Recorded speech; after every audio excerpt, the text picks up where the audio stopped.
Mateus 6, 27.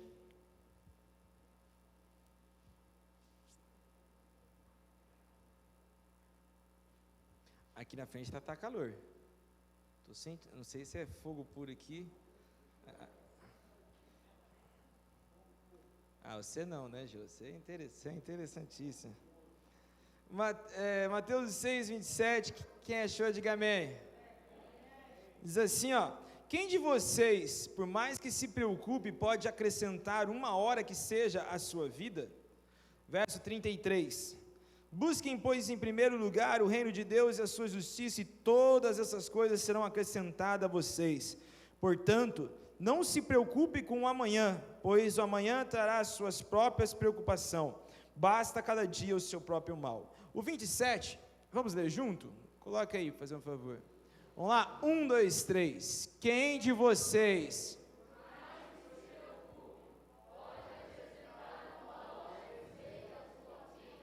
Feche seus olhos aí. Pai, essa é a tua palavra, nós somos os teus filhos. Nós queremos pedir que o Senhor venha falar ao nosso coração aquilo que o Senhor deseja.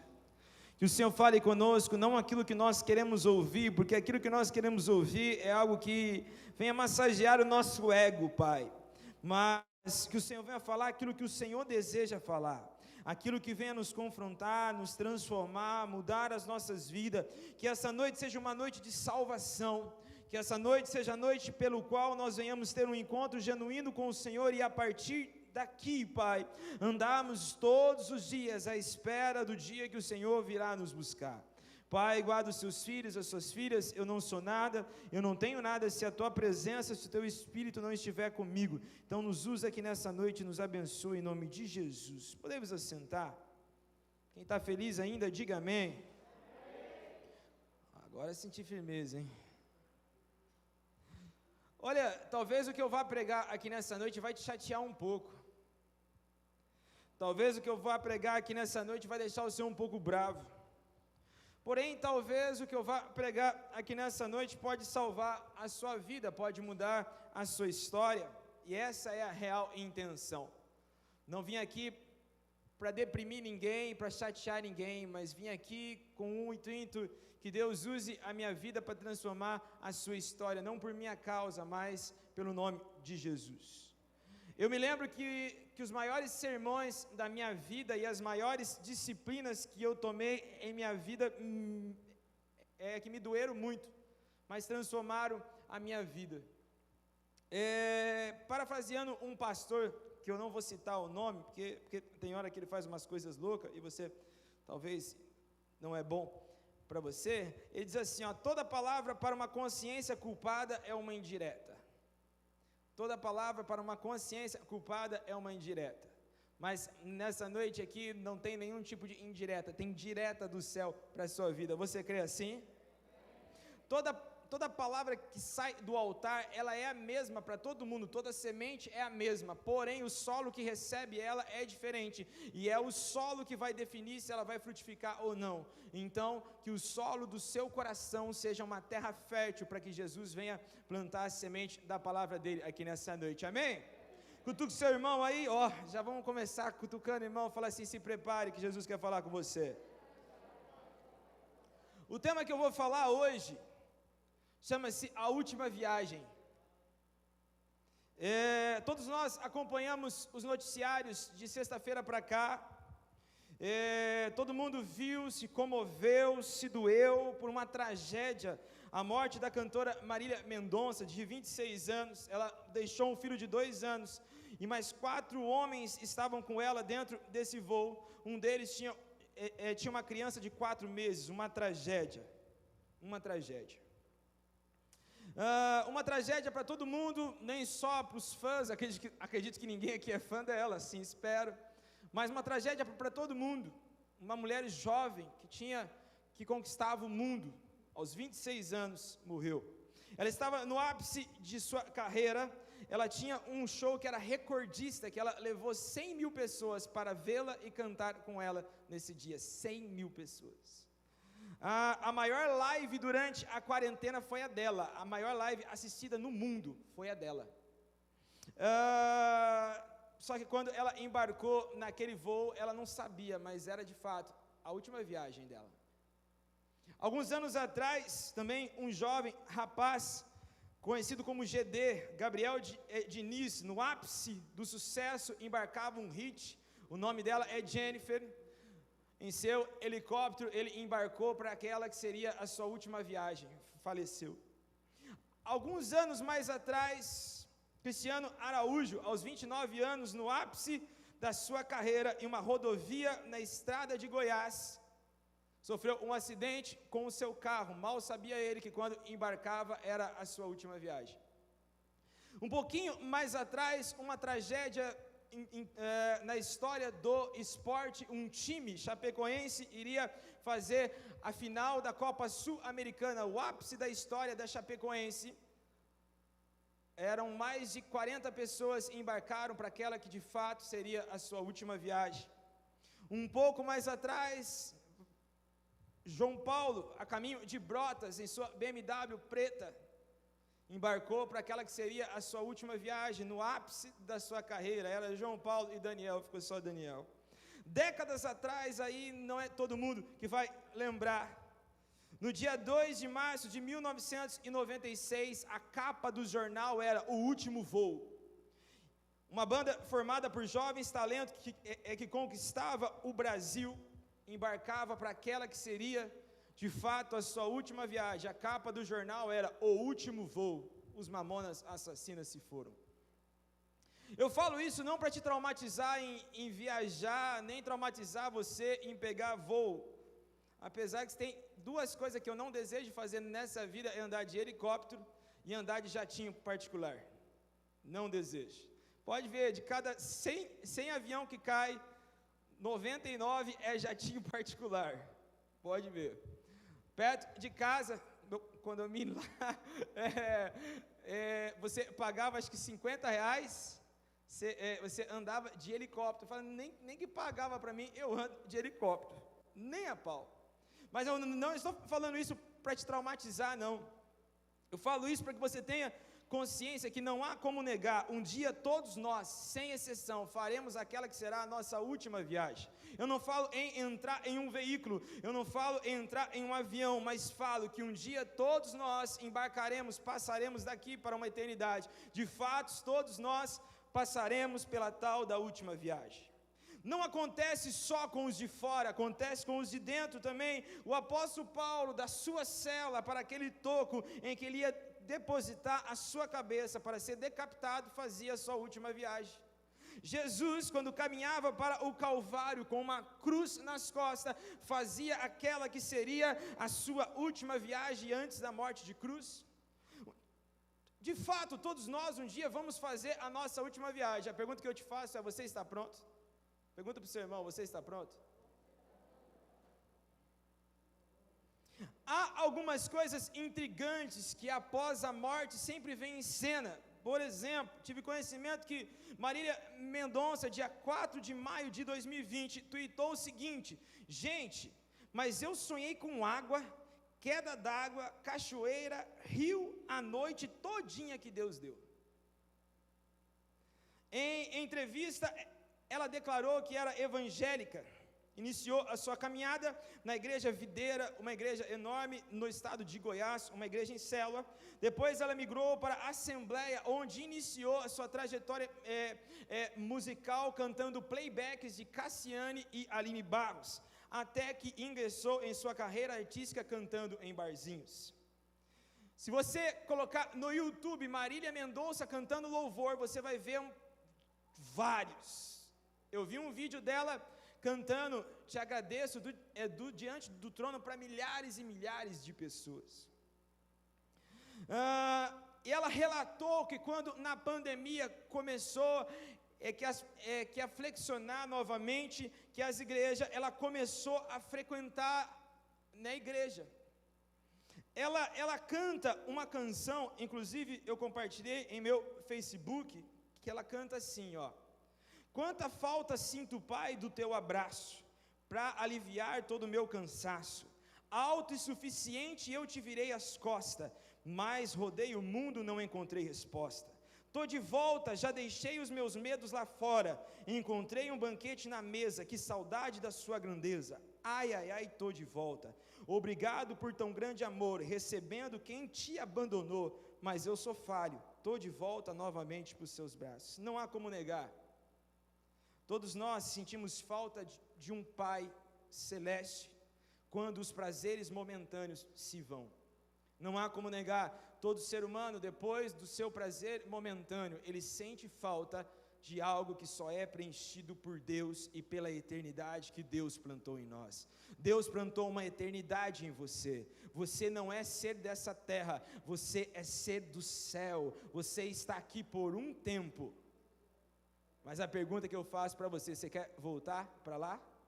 Um dia todos nós partiremos para essa eternidade. A diferença é que todo cristão tem que ter a certeza que há um destino selado para você. O céu é o seu lar. Você entende assim? Fizeram a seguinte pergunta para mim, vou fazer para você. Você gostaria de saber qual é o dia que você vai morrer? Você gostaria de saber? Quem gostaria de saber? Levanta a mão. Vocês gostariam? Eu não gostaria. Não gostaria. Eu não gostaria. Eu acho que eu ia pensar mais no dia da morte do que ia deixar de viver aquilo que eu tenho que viver. Eu estava vendo uma série que eu sei que aquele rapaz ele vai morrer. No final, eu já estou triste já no começo. Imagine você. Né? Agora entenda assim, alguns vão dizer assim, não estou falando que é você que levantou as suas mãos não, mas alguns vão dizer, alguns na sacanagem vão dizer, eu queria saber, porque eu ia curtir, quando faltavam uns 2, 3 dias, eu ia vir para a igreja, me consertar e ia morrer. Tuf. Se você pensa assim, você não está na casa de Deus porque você ama Ele, você está na casa dele porque você tem medo de ir para o inferno, pensamento errado seu. Você entende assim? Você ama Jesus ou tem medo da condenação? Pergunte ao seu irmão aí. Eu preciso parar com certos bordões. Amém. Eu preciso parar com certos bordões que o missionário fica me imitando. Entende assim? Então vamos lá. Uma coisa é fato, um dia todos nós faremos a tal da última viagem, individualmente, conhecendo a morte, ou no coletivo, no arrebatamento. Agora entenda isso, Jesus um dia virá buscar a sua igreja, você crê assim? Nós cantamos o que? Maranata. O que significa Maranata? Ora, esse é o nosso desejo. Mas a questão é, a Bíblia fala de alguns sinais que antecederia a volta de Cristo. Vamos ver quais são esses sinais. Mateus 24, 6, você pode abrir lá?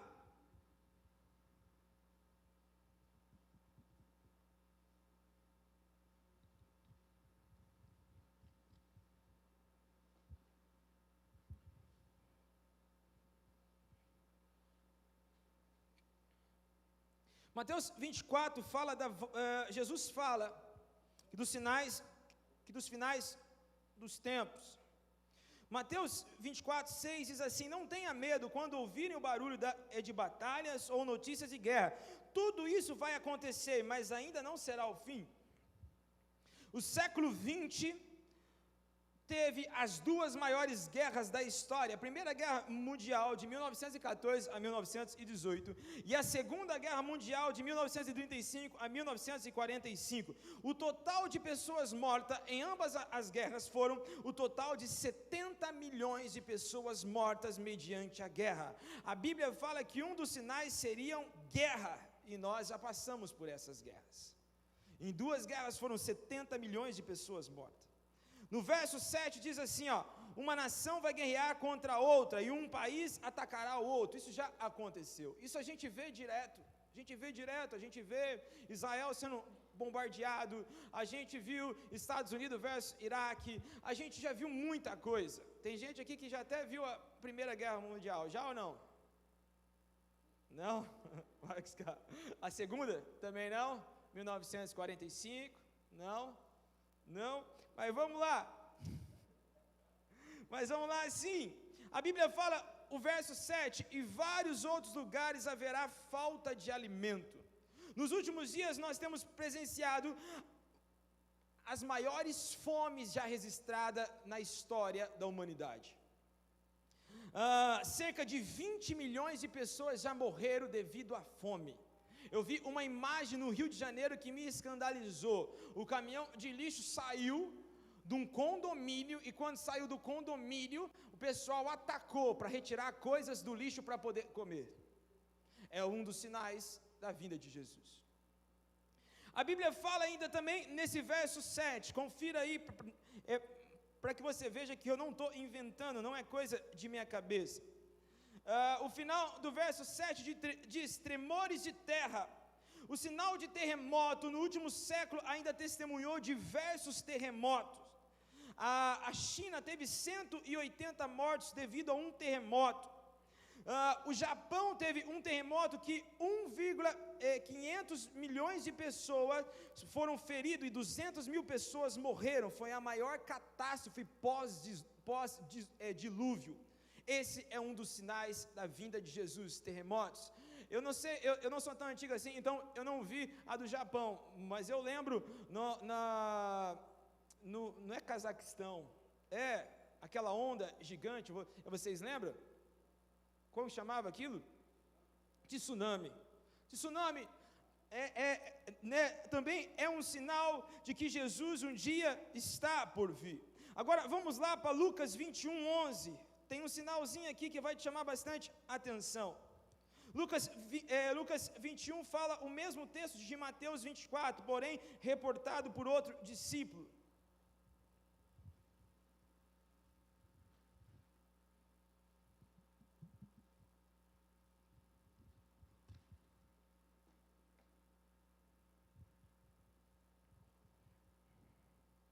Lucas 21:11 diz assim: em vários lugares que haverá grandes terremotos de terra, falta de alimentos, e aí vem um detalhe, e epidemias.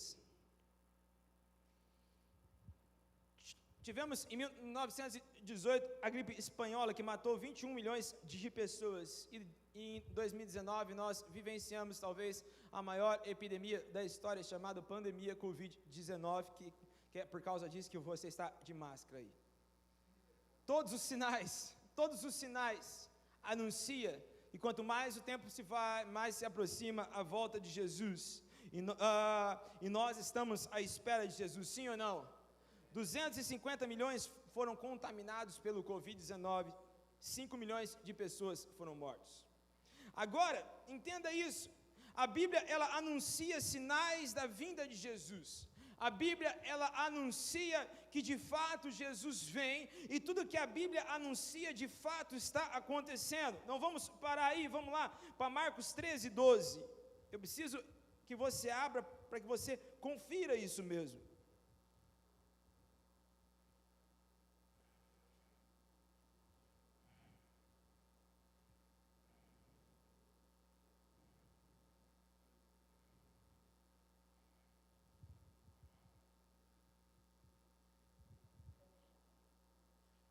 Marcos 13, verso 12, diz assim: o irmão trairá seu próprio irmão, entregando-o à morte, o mesmo fará pai a seu filho, filhos se rebelarão contra seus pais e os matarão, todos odiarão vocês por minha causa, mas aquele que preservar até o fim será o salvo. Eu não sei você, mas nós vivemos uma época de que mais tragédias familiares têm acontecido. Antes não se via filho matar pai como se vê hoje. Antes não se via tanta tragédia dentro de um lar como nós vemos hoje. De um tempo para cá isso tem sido comum, isso não espanta mais. Sabe o que é isso? Mais um sinal de que de fato Jesus virá nas nuvens, Jesus virá buscar a sua igreja, e você está pronto? Diga amém. Lá em Marcos 13, aí mesmo, o verso 9 diz assim, Fiquem atentos, pois vocês serão entregues aos tribunais e serão açoitados nas sinagogas. Por minha causa vocês serão levados à presença de governadores e reis, como testemunha a eles, e é necessário que antes o evangelho seja pregado a todas as nações. Um dos sinais da volta de Jesus é que nós seríamos presos, nós iríamos aos tribunais por causa do evangelho pregado. Tem coisa hoje que nós não podemos pregar aqui, porque se ouvirem nós precisamos responder civilmente, criminalmente, corremos risco de ir para a cadeia por enquanto. Daqui a pouco a única certeza é que é a cadeia. Tem coisa que para eu pregar eu preciso fazer assim e aí tampar a boca para não lerem aquilo que eu estou dizendo. De fato nós estamos vivendo aquele que é os últimos dias. De fato nós não podemos vacilar, nós não podemos simplesmente nos distanciar de Jesus enquanto o tempo da sua volta se aproxima. Eu não tenho dúvida, Jesus de fato está próximo em vir. Você crê assim? Isso te enche de alegria ou te dá medo? Não responda, por favor. Mas é para você ter alegria em seu coração por causa disso. Agora vamos lá para 2 Timóteo 3. Mais um sinal aí.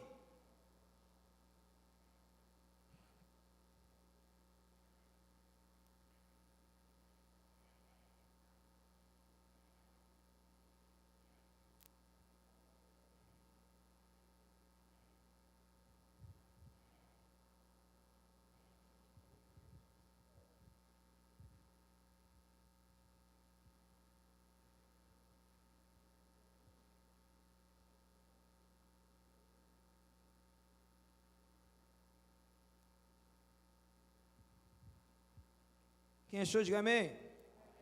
Lembre-se disso, nos últimos dias haverá tempos difíceis, pois muitos serão egoístas, avarentos, orgulhosos, vaidosos, xingadores, ingratos, desobedientes aos seus pais e não terão respeito pela religião. Não terão amor pelos outros e serão duros, caluniadores, incapazes de se controlar, violentos e inimigos do bem. Serão traidores, atrevidos e cheios de orgulho. Amarão mais os prazeres do que a Deus. Grave isso. Parecerão ser seguidores da nossa religião, mas com as suas ações negarão o verdadeiro poder dela. Fique longe dessa gente. Um dos sinais da volta de Jesus é que muitos vão parecer, muitos vão dizer, eu sigo a Jesus, mas as suas ações negam aquilo que a sua boca professa. Hoje é muita moda dizer que segue Jesus. É muita moda dizer, eu sou cristão, eu amo a Jesus, só que na hora do vamos ver, não. Na hora do vamos ver, o que eu vejo de neguinho compartilhando, Marília Mendonça, na sofrência, misericórdia. Só que lá no velório, eles não cantam sofrência. Lá no velório, eles cantam, és o meu alívio, tudo que eu preciso, vem aqui comigo. Lá eles cantam, se Deus fizer, Ele é Deus, se não fizer. Sabe por quê? Nós somos seres eternos, há uma eternidade plantada dentro de nós, e nenhum ser humano pode negar isso. De fato, um dia nós faremos a nossa última viagem, mas o nosso destino precisa ser voltar para os braços daquele que nos amou. Entenda isso. Eu estava conversando assim, papo de crente, será que deu tempo dela se arrepender? Não julgando, mas vendo hipótese que desse tempo dela se arrepender. Alguns falam que eles morreram antes de chegar ao solo, parece que foi o contato com a corrente elétrica que já eletrocutou todo mundo. Pode ver que o avião, ele quase nem despedaça tanto, se comparado com o avião da Chapecoense, ele estava inteiro, né? Mas o violão dela estava inteiro.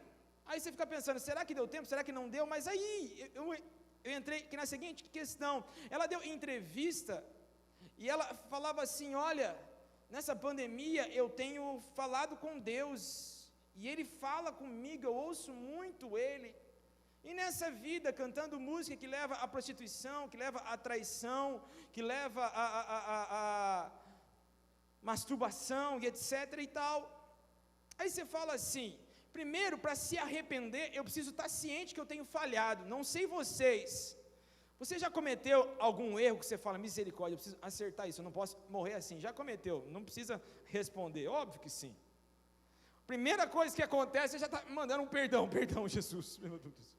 Sim ou não? Porque você tem consciência do seu erro, da sua falha, mas quando não há consciência do erro, quando não há consciência da falha, é impossível haver arrependimento. Chegará o final dos tempos, haverão muitos que vão dizer ser seguidores de Cristo, mas a sua atitude não corresponde àquilo que a sua boca professa. Diga misericórdia. Já ouvi gente dizer, nossa, fulano tem tanta fé, mas o fulano não... Faz 6 anos que não abre a Bíblia em casa, a não ser para deixar no Salmo 23. Fulano não tem um calinho no joelho, porque nunca dobrou o joelho. Que fé é essa? Que fé é essa? Sabe? Não é, o evangelho que está sendo pregado por aí, muitas vezes, não é o evangelho que vai te levar para o céu, é o evangelho que enche igreja, mas não é o evangelho que enche os céus. Eu não posso pregar uma ilusão para você, eu não posso dizer para você que não é necessário arrependimento, que Deus te aceita como for, Ele te aceita, mas não aceita o seu pecado, é necessário arrependimento. Não adianta a igreja cheia e céu vazio, porque não há arrependimento. A igreja deve ser cheia, sim, mas cheia de gente de temor, buscando a Deus e pregando o verdadeiro evangelho aí fora. No final dos tempos haverá muitos que dirão, eu sigo a Jesus, mas as suas atitudes não correspondem àquilo que a sua boca professa.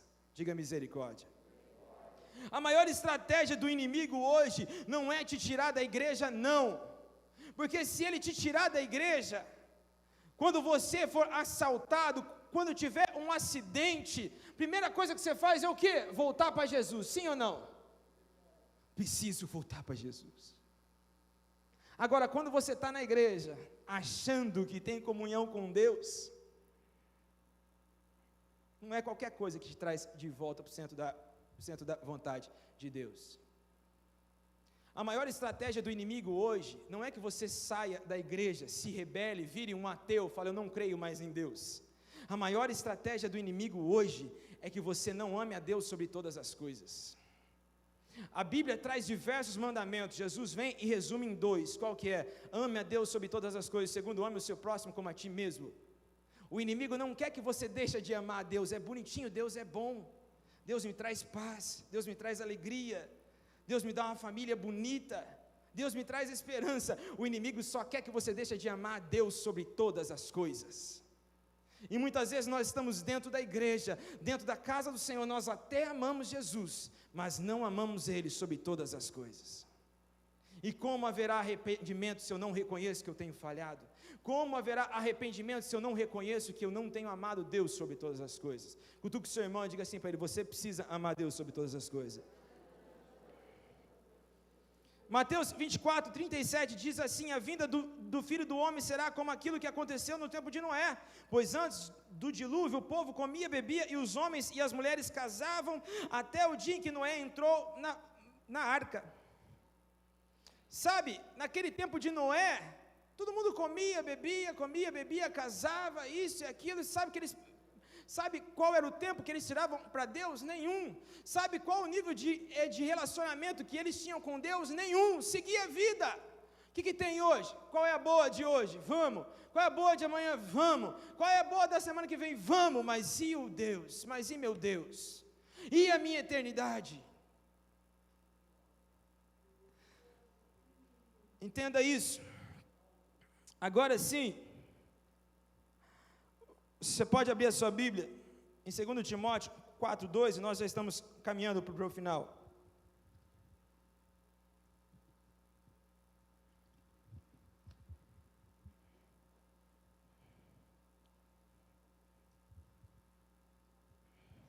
Segundo Timóteo 4:2.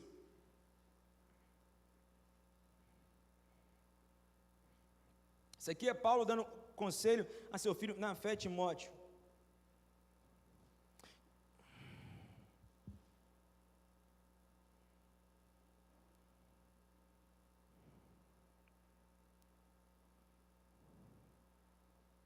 Diz assim, prega a palavra, insiste a tempo e fora de tempo. Olha isso, insiste a tempo e fora de tempo, aconselha, repreende e encoraja com toda a paciência e sã doutrina, porquanto chegará o tempo em que não suportarão o santo ensino, Ao contrário, sentindo coceira nos ouvidos, reunirão mestres para si de acordo com as suas próprias vontades.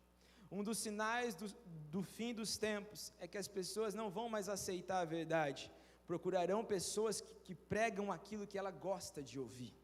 No YouTube tem muita coisa assim, tem muita gente que prega algo que você gosta de ouvir, mas que nunca vai transformar a sua vida. Só bênção, só bênção, só bênção.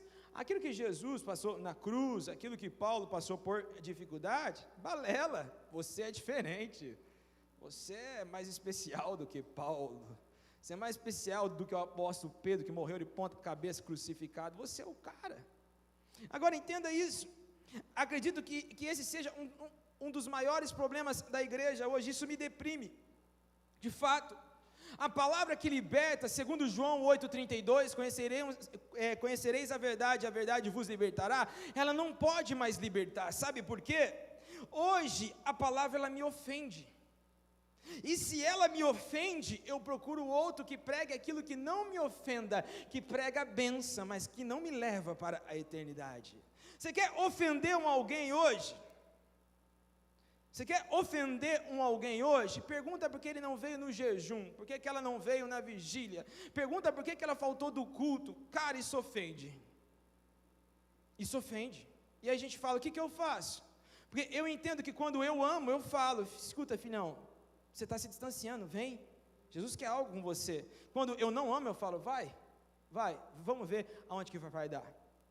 Agora entenda isso, Jesus morreu na cruz, nós somos salvos pela graça mediante a fé em Cristo Jesus, mas para que eu venha alcançar a salvação é necessário arrependimento, e para arrependimento eu preciso reconhecer que há falha em mim. Todos nós falhamos, todos nós erramos, todos nós necessitamos de arrependimento, e aí sim nós alcançaremos a salvação em Cristo Jesus. Você crê assim? O ladrão da cruz, ele era um homem que era perverso, tinha errado, falhado, e quando um está zombando de Jesus, ele fala, cara, a gente errou, a gente está aqui porque merece. Jesus, quando estiver lá no paraíso, lembra de mim. Jesus, ele reconheceu, ele se humilhou, se arrependeu. Hoje mesmo, Jesus inaugurou o paraíso com um ladrão, mas que se arrependeu. Se a palavra te ofende, irmão, glória a Deus, porque o Pai só cobra aquele que Ele ama, aquele que ainda acredita. Se está ofendendo, dê graças a Deus, porque Ele ainda te ama, e Ele ainda tem sonho para você. Você crê assim? Cutuque o seu irmão, dê uma palavra boa para ele, falar, Jesus te ama.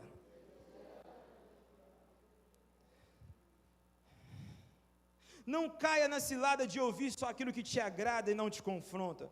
Josemar Bessa diz assim, grave isso: Eva achou a serpente mais confiável que Deus, não por suas credenciais, mas porque a serpente falou o que Eva queria ouvir. Eva deixou a palavra de Deus de lado, porque Deus falou algo que não era legal para ela, e a serpente falou algo que era legal para ela, então vou seguir aquilo que me é legal. Só que aquilo que a serpente falou privou ela do jardim. Aquilo que Deus dizia para ela era aquilo que daria a eternidade para ela vivendo naquele jardim. Às vezes dói, mas nos mantém no jardim. Às vezes dói, mas nos mantém pertinho daquele que nos amou primeiro. Certo? Você crê assim? Então, sabe, às vezes eu me sinto deprimido, que eu falo, como que eu vou pregar se não aceita? Como que eu vou falar se não aceita? Eu vou deixar, vai se perder. Aí eu lembro de Paulo falando para Timóteo, pregue a palavra, insiste, a tempo e fora de tempo. E nós vamos continuar pregando a palavra, até que a casa se encha de homens e mulheres, que um dia vão encher o céu. Você crê assim? Vamos redefinir algo hoje, sucesso. O que é sucesso para você? Dinheiro no bolso? O que é sucesso para você? Vários likes na rede social? O que é sucesso para você? Ser conhecido na terra? Lucas 12:20 diz assim: mas Deus disse, louco, essa noite pedirão a tua alma, e o que tu tens preparado, para quem será? Entenda isso. Sucesso não é ser conhecido na terra, sucesso é ser conhecido no céu. Sucesso é quando o pai Abraão disser assim: vem, você muitas vezes não foi conhecido lá, mas aqui no céu você é conhecido, vem participar do meu gozo eterno. E esse grande dia vai chegar, esse grande dia chegará. Você crê assim? E nós cantaremos, sabe o que? Senhor, valeu a pena esperar, valeu a pena a luta, valeu a pena persistir, Senhor, valeu a pena. Essa deve ser a nossa oração, esse deve ser o nosso anseio. Quando o grande dia chegar, nós cantaremos, Senhor, valeu a pena. Você crê assim? Escuta, mãe, o sucesso do seu filho não é ser conhecido na terra. Muitas vezes aquela mãe via Marília Mendonça, era da igreja, mas a igreja não dá dinheiro, e Marília Mendonça ganhava dinheiro, ganhava sucesso, ganhava fama, e hoje está ela lá, sem a filha, aos 26 anos. Porque sucesso não é ser conhecido na terra, sucesso é ter o nome gravado na eternidade. Isso é sucesso, pai, isso é sucesso, mãe. Muitas pessoas trocam o sucesso de alguns likes, muitas pessoas trocam a santa ceia do filho para ter o sucesso em rede social, em ganhar dinheiro, em um bom emprego, etc. e tal. Você pode ter tudo isso, mas não abandone aquilo que é o principal, a sua eternidade. Você crê assim? Grave isso, o errado é errado, mesmo que todo mundo esteja fazendo, o certo é certo, mesmo que ninguém esteja fazendo. C.S. Lewis diz: a morte ridiculariza as nossas urgências, zomba das nossas ambições tolas, revela as nossas fragilidades e denuncia a futilidade de algum dos nossos sonhos. Tudo é fútil se não houver propósito eterno, tudo é fútil. Para nós encerrarmos, Paul Washer disse o seguinte: cada óbito, cada cortejo fúnebre, cada túmulo clama ao homem a deixar os cuidados fúteis desse mundo e meditar sobre a eternidade e preparar-se para encontrar com Deus. Cada tragédia que acontece na terra tem que fazer você parar e refletir: para onde eu estou caminhando? Para onde eu estou investindo? De fato eu estou investindo na minha eternidade?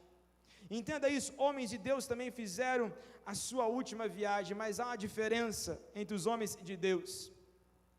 Paulo, na sua última viagem, o que ele diz? Combati o bom combate, terminei a carreira, guardei a fé, agora está me reservada a coroa da justiça que o Senhor justo juiz me reservou.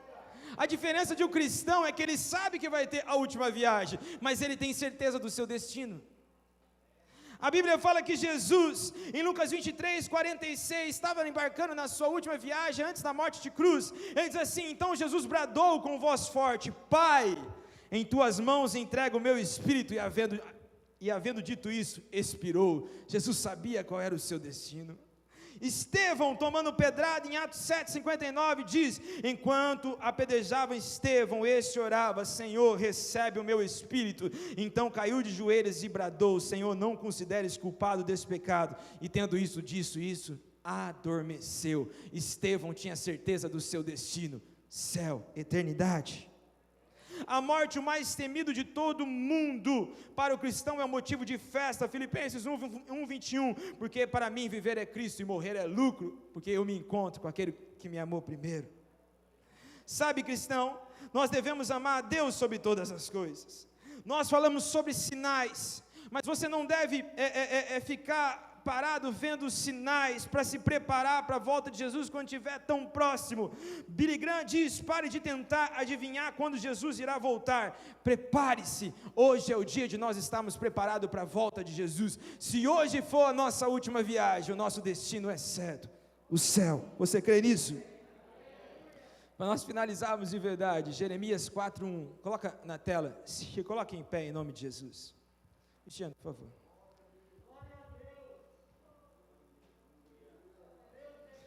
Nós não somos daqui. Nós não somos daqui. Jeremias 4:1. Deus diz assim para o seu povo: povo de Israel, se você vai voltar, volta para mim. Um dia todos nós faremos a última viagem. E esse destino precisa ser voltar para os braços do Pai. Deus diz: povo de Israel, se você vai voltar para algum lugar, volta para mim.